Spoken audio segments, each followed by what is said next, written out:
Uchazwe njengendoda ebinobulumko usihlalo wombutho weteksi Amstar umnumzana Molefe Mwekeletsi kwinkonzo yomngcwabo ebibanjelwe eMidrand eGauteng kanti bikho neminye imingcwabo yamaxhoba asibhozwe engozi yemoto eFreystata quka namaxhoba adutyulweze abulawa kwiveki ephelileyo eReiger Park kwiMpumalanga.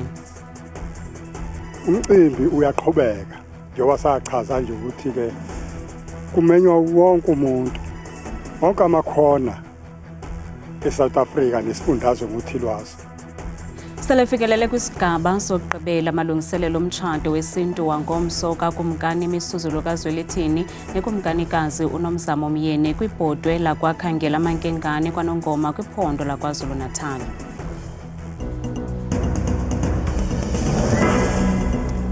Sinamkele kwindaba zethu andame ndodwa andama nophumza sikhumba noyitolikyo olwimi lwezandla Botani Mzontsundu.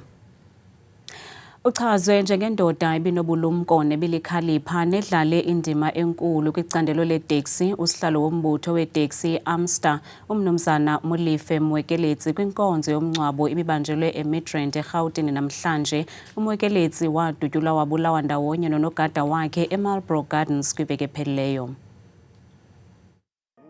Molefe Mwekeletsi ebeneminyaka engama-52 ubengusihlalo wombutho iAmstar. Uchazwe njengombumbi nendoda ebingoyiki ukukhokhelwa.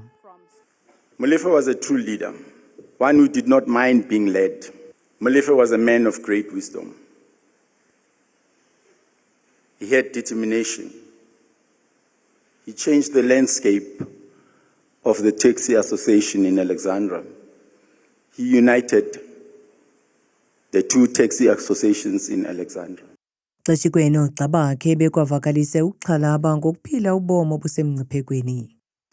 Not so long ago, we were burying our chairperson of the province, Ubaba Umoya. Naye ohambe kabuhlungu kanje. Sihamba ungasazi ukuthi ngabe wena wone bani ke manje. Uhamba uqalaza ungazi ukuthi ubani umuntu ongasakuthandi ngoba uvela ufele nje ubala. Abantwana bakhe kwakunye nabantakwabo bathi lusuku olu abangazange balucinga ukuba lungafika nanjengoko wasinda kuhlaselo olufanayo ngo-2019. 2019 was a very tough year. On the 10th of May 2019, he narrowly escaped death by assassination. A few months later, I believe it was in August, they burned half of his fleet. I think from that year was when I started to prepare myself mentally for the eventuality of my father's life being taken away from me. I didn't think that day would come so soon though. I don't think anything would have prepared me for that day. Not in a million times had I imagined that I would be burying my brother. I always thought you would be my strength during difficult times, as you've always been the father figure in the Mwekeletsi family.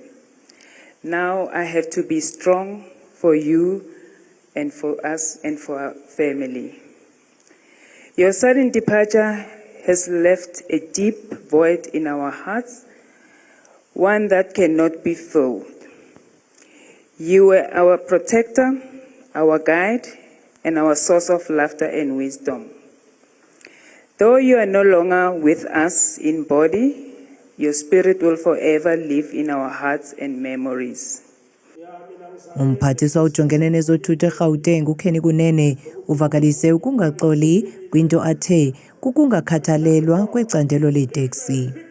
The taxi people have been killed for many years. And what you hear when you talk to some of the people high up, they are killing each other.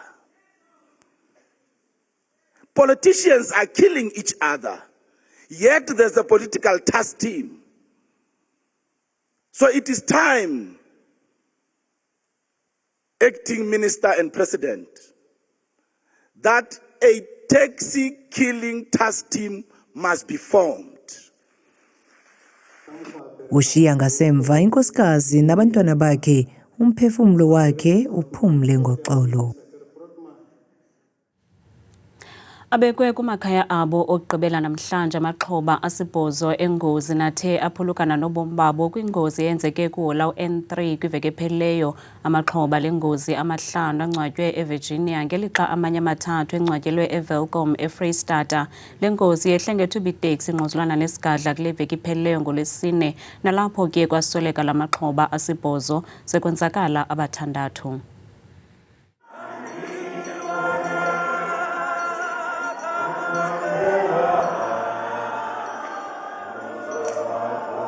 Ibizizijwili eVirginia eFreystata namhlanje ngethuba ezinye iintsapho bekunyanzeleke ukuba zamkele intlungu yokuphulukana namalungu azo.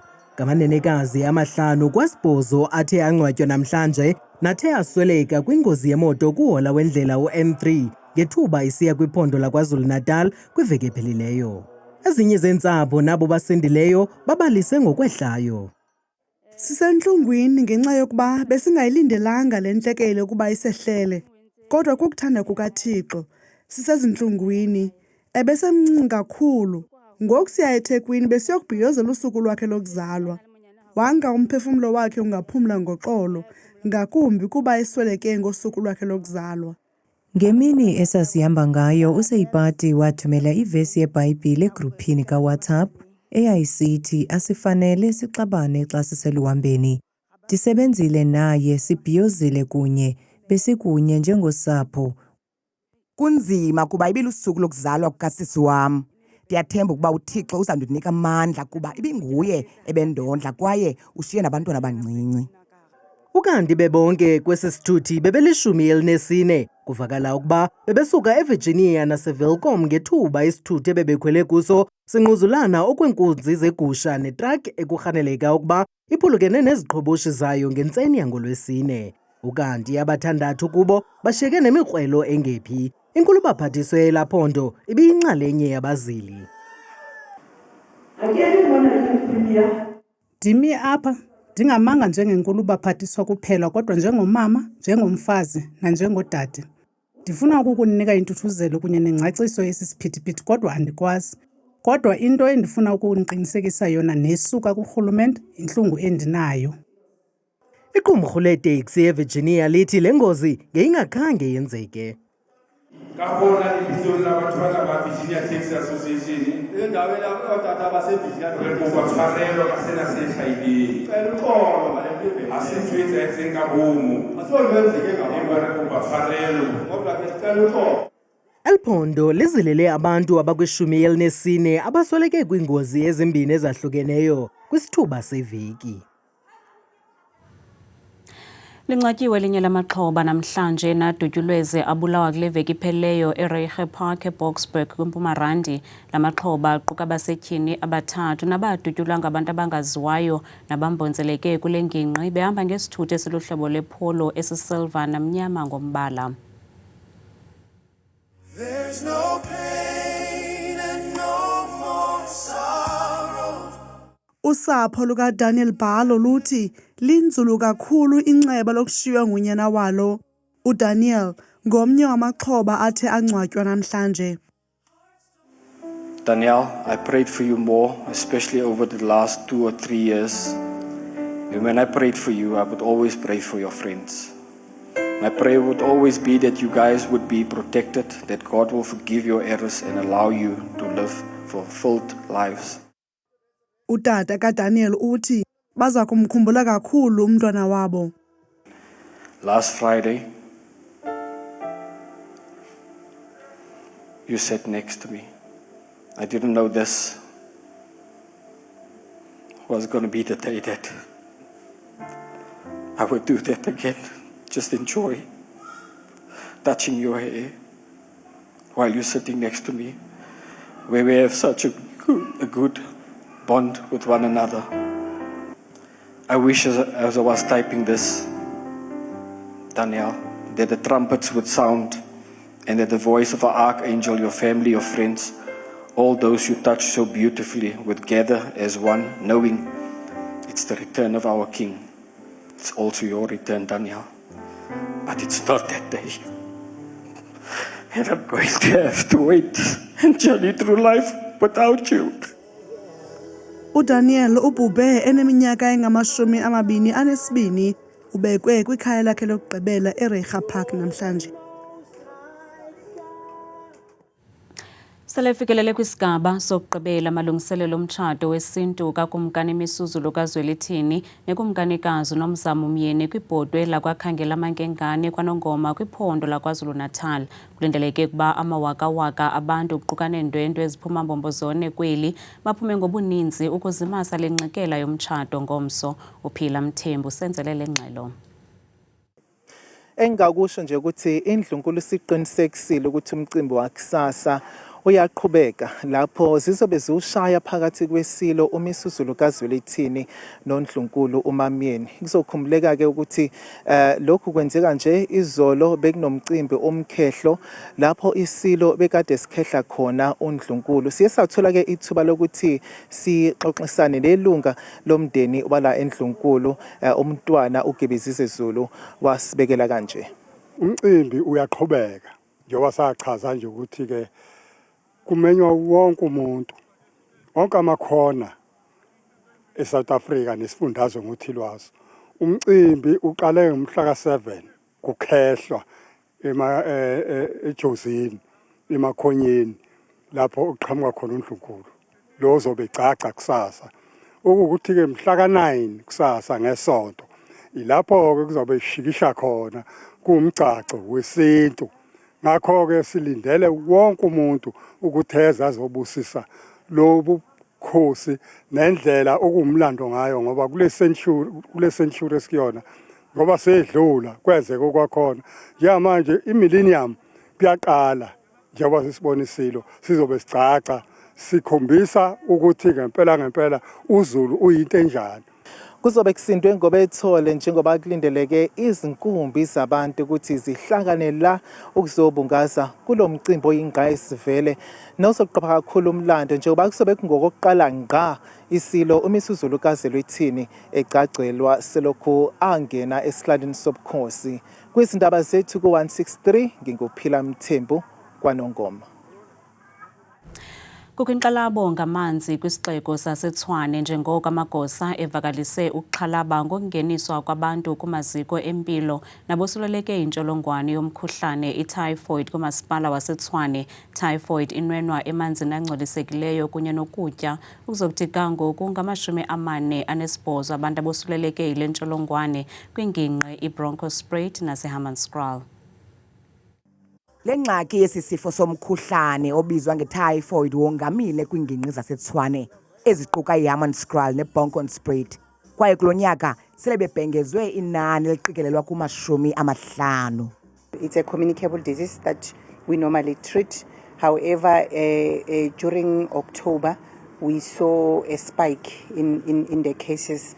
Like, normally we know that our threshold, you might have 1 or 2 cases in 3 months' time, but the spike that we saw, we saw that, it means we have a challenge. Lo mkhuhlane uqala ukuchwechwela eli kodwa kulonyaka ufike ngeempawu ezinobuzaza. Our clinicians, actually, they know what to look for, and we just had to send a message just to remind them to say, look for this a disease that we're seeing, that it's actually we're seeing a lot of cases in a space of time. Like currently now, as of yesterday, we have 50 confirmed cases in Tshwane as the district as a whole. Eyona nkxalabo kuluntu yingxaki yokunqongophala kwamanzi athi xa ebuyile afike engcolile. Thina sixhalabile ngengxaki yamanzi ayasihlupha. Siye sive kusithiwa kufuneka uhlambe izandla xa uza kutya. Izawuba ingxaki kuba awekho loo manzi afunekayo. Xa ekhona angcolile. Sinexhala ile ngxaki yamanzi. Kudala sethenjiswa ukuba aza kulungiswa kwaye acocwe kodwa akukho nkqubela. Noxa abahlali berhanela ukuba amanzi angcolileyo ngunobangela wesi sifo, usekela Sodolophi uthi esi sifo asisuki kumthombo wabo wamanzi. The outbreak is not coming from our network. But however, we have intermittently not giving our people water in Hammanskraal. And perhaps it's important that I cite what are the contributory factors. Number one is that we have received Module 1, which was supposed to give us 12.5 megaliters per day, and the second one, 12.5. All in all aggregate was supposed to be 25 megaliters per day. Abesebe lezempilo basayinike inqola sila le meko befuna owona nobangela walomkhuhlane. Beyiminceli nolonwabo ngethuba iqala lomdlali weqonga weli uGqr John Kani ephehlelela ngokusesikweni izikomfundo lezobugcisa nelithiwe ngegama lakhe eliziko iDr John Kani Performing Arts Academy lixhaswa yi-Anglo-American Foundation. Ephelekwa ngabahlobo bakhe nonqa phambili kwezobugcisa nenkcubeko kweli, uGqr John Kani uthi uchulumancile kukuphehlelelwa kwezinye zezinto ebesoloko enqwenela ukuzenza. Here it is, the John Kani Performing Arts Academy.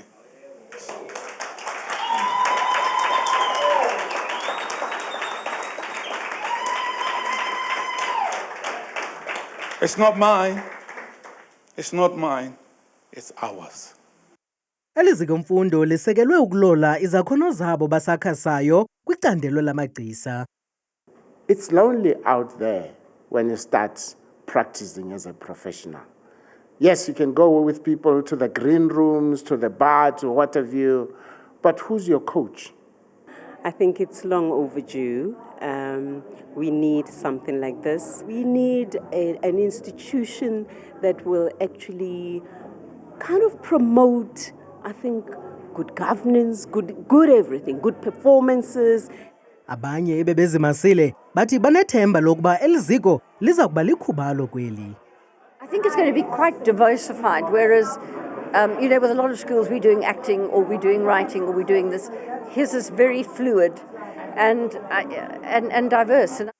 Ukuphehlelelwa kweliziko lamagcisa iDr John Kani Performing Arts Academy nexhaswa yi-Anglo-American Foundation kuqinisekisa ukuba isizukulwane esizayo samagcisa sinezakhono ezaneleyo kuquka nabantu abaza kuwacebisa kuhambo lwawo.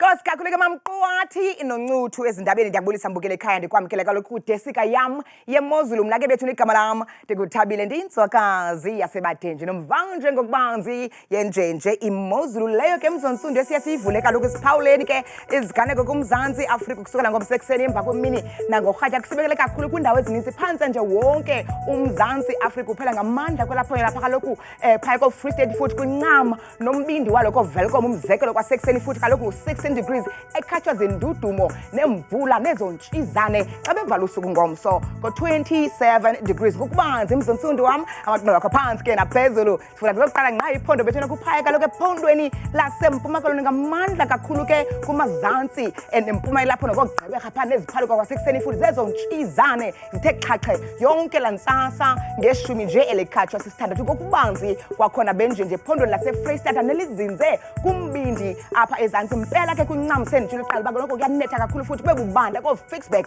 ngexesha lasekuseni ngenxaka 11 degrees ncebe nam kokubanzi kwelaphondo lapha bethuna entshona koloni ngamandla mbukele ekhaya phaya kaloku kumantla nempuma elaphondo phaa ko-Beaufort West ngexesha lasekuseni buvuswa kwamandi phaya lelashumi elikhatshwa sisibhozo kanti bekele ekhaya ngokubanzi futhi sithe chu phaya ephondweni laseNorthern Cape mpela ke kumantla olaphondo njengaphaa koKuruman kwasekusifana ngabanda futhi kunethe kududume kubaneke ko-16 degrees kokubanzi baphila kanje ephondweni lapha bukele ekhaya kaloku ko-North West mpela ke kwintshona namantla olaphondo Tokoska kwasekuseni futhi kuyanetha kuyabaneka yonke laa ntsasa bavale basonge usuku ngomsemini phaya ko-29 degrees ithi imozulu kwiphondo laseGauteng apho sikhoyo thina ngabo lo mzuzu mpela kumazantsi Vereeniging kwasekuseni neziphaluka futhi kumnandi phaya ko-14 degrees naseSpring zikhona ke iintshizane zibikiwe ngexesha lasekuseni nyuka nam ngokubanzi kwelaphondo laphaya bethuna eLimpopo mpela kumazantsi walobilabila kwasekuseni futhi kuyanetha kuyaduduma napha koPhalaburwa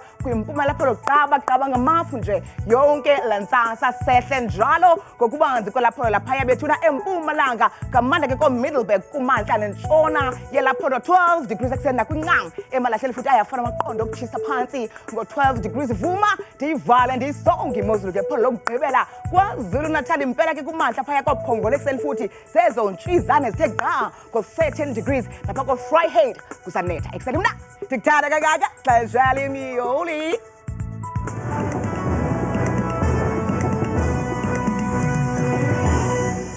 Kokugqibela umongameli waseMelika umnumzana Donald Trump uthi akukhona elinye igosa phansi kohulumente wakhe liza kuzimasa ingqungquthela ye-G20 ezakubanjelwa kweli ekuzeni kuphela kwale nyanga. Luka-Trump ukuvakalise oku kwikhasi lezonxibelelwano iTruth Social nalapho avakalise into ayichaza kokunyashwa kwamalungelo oluntu kweli loMzantsi Afrika. Kamnandi mawethu.